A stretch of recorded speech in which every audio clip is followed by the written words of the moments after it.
Assalomu alaykum o'rtoqlar. Bugun hamma kutgan videoni birinchisi, ya'ni birinchi Forex'dagi darslik. Barchasi bepul oldindan aytib qo'yaman. Kimdir buni sotayotgan bo'lsa, mana shu videoni boshini eshitingda, Market Central Asia YouTube kanalini toping va ana shu yerda videoni bepulga tomosha qilishingiz mumkin. Ipidan ignasigacha Forex bozoriga endi qadam qo'yayotganlar uchun albatta bu darslik. Agar siz biladigan bo'lsangiz, Forex nima u bu narsalarni, bular sizga kerak emas. Balki qo'shimcha ma'lumot bo'lishi mumkin. Men jaydara tilda, juda ham jaydara tilda tushuntirib beraman. Ya'ni mana shu Forex nima degan savoldan tortib ipidan ignasigacha sizga kerak bo'lgan ham kerak bo'lmagan narsa har birini nima kerak emasligigacha aytib va lekin kerak bo'lsa ham bo'lmasa ham ilm bo'lishligi uchun sizga tushuntirib o'tmoqchiman. Demak, kelinglar Forex nimaligidan boshlaylik. Slayd bilan tushuntiraman. Keyinchalik slayd emas, o'sha 2-3 tadan keyin slaydni yig'ishtiramiz va asosiy grafiklarga qaytamiz. Ketdik. Hop, Forex nima? Yozib qo'yibman, o'rtoqlar o'qib olishingiz mumkin. Forex bu valyuta bozori, ya'ni bir davlatning valyutasini boshqasiga almashtirish. Tushunarli, bir davlat, bu qaysi davlat bo'lishi mumkin? Mana O'zbekiston so'mini AQShni dollarga almashtirish. Misol uchun-da. Va shu orqali foyda olish imkonini beruvchi xalqaro bozor va bitta narsani qo'shib qo'yish kerak, yo'qotish imkonini ham beruvchi bozor bu. Ko'pchilik aytmaydi, hamma buni zo'r deb tashlaydi, lekin o'rtoqlar bu yerda xavf xatar mavjud. Endi masalaga soda tushuntirib beraman, chunki siz bilan noldan boshlayapmiz va noldan bo'lgandan keyin hammasi noldan bo'lishi kerak. Forex bozori bu telefonlarda ko'rgansiz, kompyuterlarda ochib o'tiradi, zo'r hayotlar, to'g'rimi? Mana shular ko'pchiligi trading orqali kuchayib ketishgan, ya'ni trading deb ataladi ham, Forex ham deyiladi. Forex birja, Forex bozor, hamma har xil aytadi bu narsani. Valyuta bozorida savdo qilaman deydi, Forexda ishlayman deydi. Mayli, adashmaymiz, qisqasi trading. Tushunarli? Tradingda bu Forex nima? Valyuta bozorida savdo qilish. Tamom. Siz so'mingiz bor qo'lingizda, bankka borasiz, dollar olasiz yoki hozir hammasi onlayn banking rivojlanib ketgan, telefoningizga kirasiz, programmaga, Visa kartangizga, so'm kartangizdan dollar sotib olasiz. Bu ham siz bir davlat valyutasini boshqa davlat valyutasiga almashtiryapsiz. Va bu orqali foyda qilishingiz mumkin, qachonki ana shu dollarning kursi ko'tarilishi kerak. Siz dollar sotib olgandan keyin, undan keyin so'mga almashtirsangiz, siz foyda qilgan bo'lasiz. Tushundingizmi mana? Yoki bo'lmasa siz dollarni maydalayapsiz-da, maydalash deymiz-ku biz jaydara tilda. Uni so'mga o'tkazyapsiz. Va dollarning qadri qancha tushib ketsa, siz shuncha foydadasiz, chunki dollar tushib ketib qoldi-da, siz so'mda foydada ushlab qoldingiz. Qimmatligida maydalab oldingiz-da. Mana shu ham tipa valyuta ayirboshlash. Endi buni biz har kuni qo'limizda dollarlarni bankka yugurib emas, mana shu qaranglar, yangiliklarni eshitamiz. Dollar 10 so'mga arzonlashdi, dollar 40 so'mga arzonlashdi, dollar 10 so'mga qimmatladi, dollar 40 so'mga qimmatladi degan. To'g'rimi? Mana shu dollarning harakati mana shu Forex bozorida aks ettiriladi grafik ko'rinishida. Ko'pchilikni telefonda ko'rgansiz, Forex nima degan narsa, umuman Forexni o'rganaman deb, menimcha noldan kelmaydi ko'pchilik. Noldan kelganlar uchun gaplashib o'tamiz mayli. Forexda mana bunaqa shamlar bo'ladi o'rtoqlar. Bu sham deymiz, yapon shamlari. To'xtalamiz bunga ham. Xo'p, Forexda mana shu narsalar bizga grafik ko'rinishda bo'ladi. Bu qanday bo'ladi? Mana bunaqa kompyuterda mana shunaqa ko'rinishda va yana bir narsaga e'tibor bering. Siz buni qizil yoki yashil ko'rgan bo'lishingiz mumkin. Istalgan rangga bo'yab qo'ysangiz bo'ladi. Grafikni ko'rinishini. U nimani ko'rsatadi? Agar bu grafik mana misol uchun yuqori ketayotgan bo'lsa, demak, qaysidir valyuta kuchayyapti yoki qaysidir valyuta kuchsizlanyapti. Shuni hisobiga bu yuqori ketyapti. Buni orada kalkulyatsiya degan narsa bor, o'rgataman keyin. Misol uchun bu yerda tilla va dollar, how USD, ya'ni tilla ko'tarilyapti, dollar qadrsizlanyapti. Tushunarli? Shuning uchun tepaga ketyapmiz. Yoki dollar qadrsizlanyapti, nimadir bo'lyapti. AQSh siyosatida, AQSh iqtisodiy ko'rsatkichlarida nimadirlar bo'lyapti, dollar qadri yo'qolyapti-da, shuni hisobiga ham tilla ko'tariladi. Mana shu narsalarni o'rgataman o'rtoqlar. Mana shu grafik yuqori ketayotganda tilla narxi oshyapti. Siz mana bu yerdan misol uchun savdo qilishni boshlaganingizda, men hozir terminlar bilan sizlarni chalg'itmayman, jaydara tushuntiraman. Mana shu yerdan savdo qilishni boshladingiz, tilla narxi o'sadi deb, qisqa qilib aytganda, sodda qilib aytgan, tilla narxi ko'tariladi deb siz aytdingiz va tilla narxi ko'tarilmoqda. Tushundingizmi? Va ko'tarilgan sari foyda qilasizda. Yaxshi ekanmi? Ha, yaxshi, lekin buni riski bor. Men har biriga to'xtalaman. Bu yerda kichkina summadan boshlash aslida tavsiya qilinmaydi. Tayyormisiz? Psixologik tayyormisiz? Bularga hozir video darslikda yana ma'lumot olamiz. Menimcha bunaqa darslik hech qayerda bo'lmaydi, chunki ochiqchasiga shaffof va Hammasi albatta sodda tilda, chunki siz noldan boshlayapsiz. To'g'ri, oramizda Forexni og'aynisidan eshitib kelganlar ham bor, yoki og'aynisi trading qiladi. Qo'lida telefonida mana shu grafiklarni harakatini ko'rgan, u yoqqa bu yoqqa bosib o'tiradi, pullar ishlab o'tiradi, bir siqilib o'tiradi, pulini yo'qotib. Shuni ko'rganlar ham borda, ular uchun ham albatta men jadara ochiqchasi gapirganligim uchun bu sohada yetarli tajribaga egaman, shuning uchun ma'lumotni menimcha tradingdan bilimi borlar uchun ham qo'shimcha foyda bo'ladi deb o'ylayman. Ketdik keyingi slayd. Forex bozorida xavf-xatarlar. Bozorda xavf bormi? Ha, o'rtoqlar. Risk va pul o'rtoqlar, xavf har doim bir xil. Siz qilayotgan riskingiz qanchaligiga qarab, siz xavfni shunchalik oshirib yuborasiz va shunchalik pulni yo'qotish ehtimolingiz oshib boraveradi. Bozorda xavf qanaqa o'rtoqlar? Valyuta kurslarining o'zgarishi tufayli kelib chiqadigan yo'qotish. Misol uchun siz mana deb qaranglar. Dollarni ko'tariladi deb 12.900 so'm edida, misol uchun dollarni ko'tariladi deb dollar sotib oldingizda, dollar tushib ketdimi, so'mni kuchi ko'ryapsizmi, so'm qadri oshib ketdi, dollar qadrsizlanib ketdi-da. Bu vaqt orasida nima bo'ladi? Siz yo'qotdingiz. Misol uchun 12.900 so'mdan 11.900 so'mga tushdi-da, 1000 so'm. To'g'rimi? Kursni o'zi 1 dollarga 1000 so'm yo'qotyapsiz. Mana shu narsa qancha katta pul bo'lsa, shuncha katta zarar bo'ladi.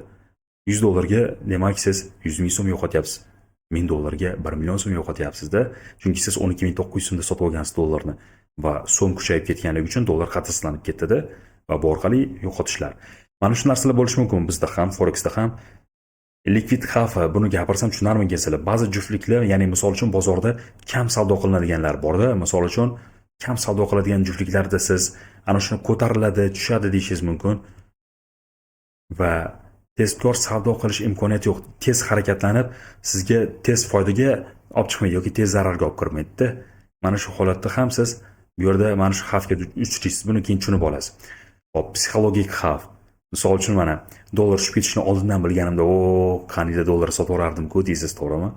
Men bekorga so'mdan kelmayapman, chunki dollar so'mni ko'pchilik biladi-da. Va yana bir narsani e'tiborga olishingiz kerak, o'rtoqlar. Bu yerda so'm degan bilan Forex bozorida so'mda savdo qilinmaydi. Umuman. Shundan inobatga oling. Men shunchaki misol qilish tariqasida siz dollar so'mni bilasiz-ku, bankka borib, umringizda bir marta bo'lsa ham dollar maydalagansiz-ku. Shuning uchun men mana shu masalani so'm bilan qiyoslab beryapman sizlarga. Hop, tushib ketishini bilganda sotardim-ku, misol uchun. Voy, misol hozir uyimni aytaylik, misol uchun uyimni 55 ming dollarga sotganimda, hozir men keyin o'sha dollarni maydalab so'm qilib olganimda qancha so'm bo'lardi, keyin dollar kursi tushib ketganda dollar sotib olsam, keyin baribir ko'tarilganda foydaga chiqib ketardim. Qaranglar, qancha zarar qilardim, qancha foyda qilardim, hisob-kitob qilasiz. Nafs, psixologik xavf bular bor. Forex bozorida xavf-xatar yetarli darajada. Inson nafsini boshqara olmaydi. Xo'p, Forex bozorida aytdim, telefonda ham savdo qilsa bo'ladi. MetaTrader 4 va MetaTrader 5 degan platformalar bor. Telefonda bor. App Store, Google Play Marketga kiriladi. Ana shu yerdan MetaTrader deb yozing, mana shu dastur ochiladi. Topa olasiz. Bu bizda savdo qilish va grafiklarni ko'rish imkoniyatini yaratadi. Bunda ishlashni o'rgataman. Oson, sodda. Mana shu videoni ortida nima yozib olsanglar, MetaTrader 4 va MetaTrader 5 eng mashhur platformalar.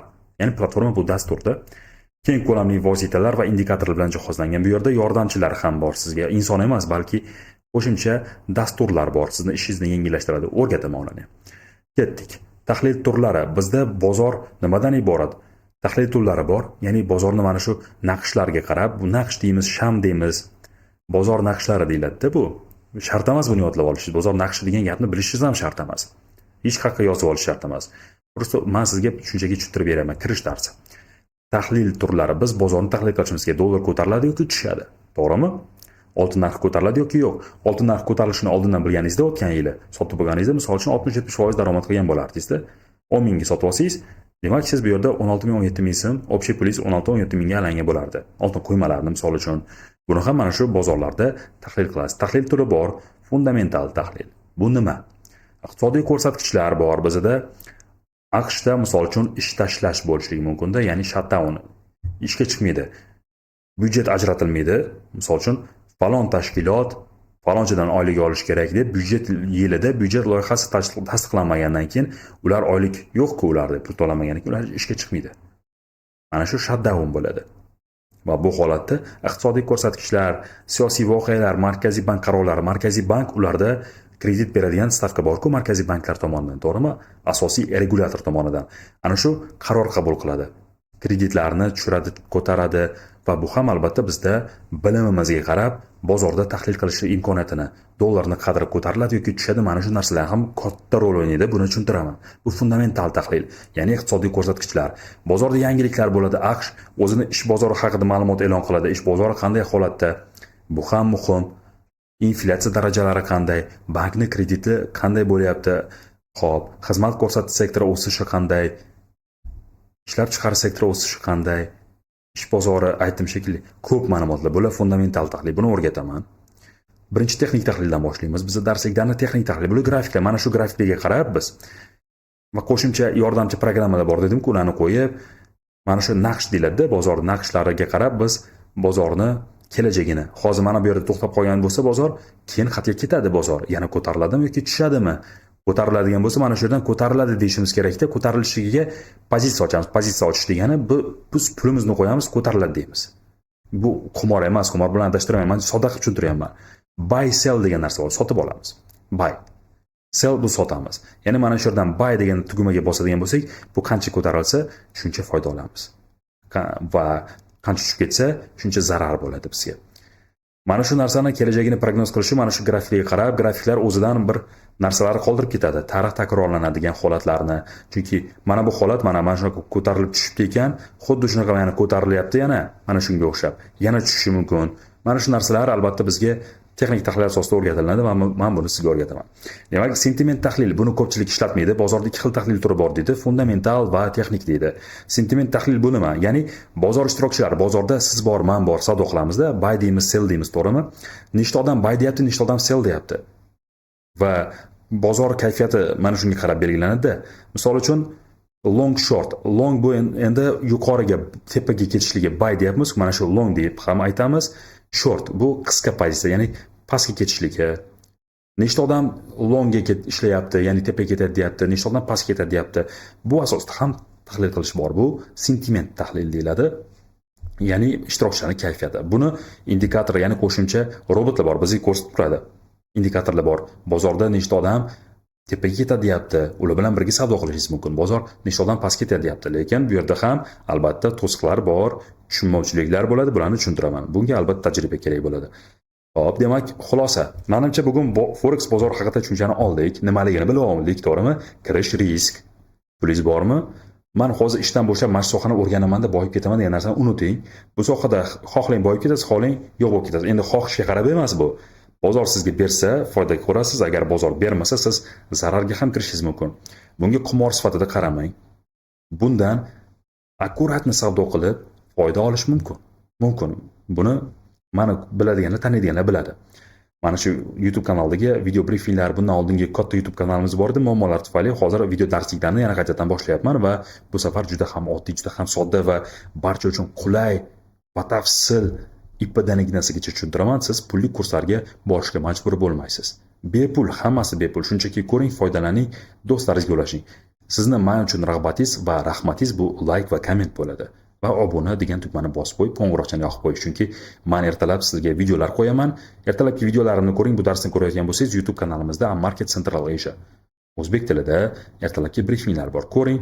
Batafsil ma'lumotlar bor. Bozordagi holatlar, men sizga fundamental gapiraman. Ya'ni bozorda fundamental tahlil, iqtisodiy holati bozor, AQShni, Yevropani, Buyuk Britaniyani, Kanadani juda ham oson o'z aslida. Ichiga kirib olsangiz bo'ldi. Qancha vaqt ketadi bunga deydigan savolga ham to'xtalaman. Xulosa jihatida gapiradigan bo'lsam, hamma har xilda 3 kunda ham mana shu terminlarni tushunib olib, ichiga kirib olish mumkin, odamni o'zlashtirishiga bog'liq. Lekin 1 yilda ham tajriba orttira olmasligi mumkin-da. Tajriba vaqt talab qiladi. O'rganish juda ham kam vaqt. Hamma videoni bir kunda ko'rib olishingiz mumkin-da, lekin tajriba kerak bo'ladi bu yillar davomida.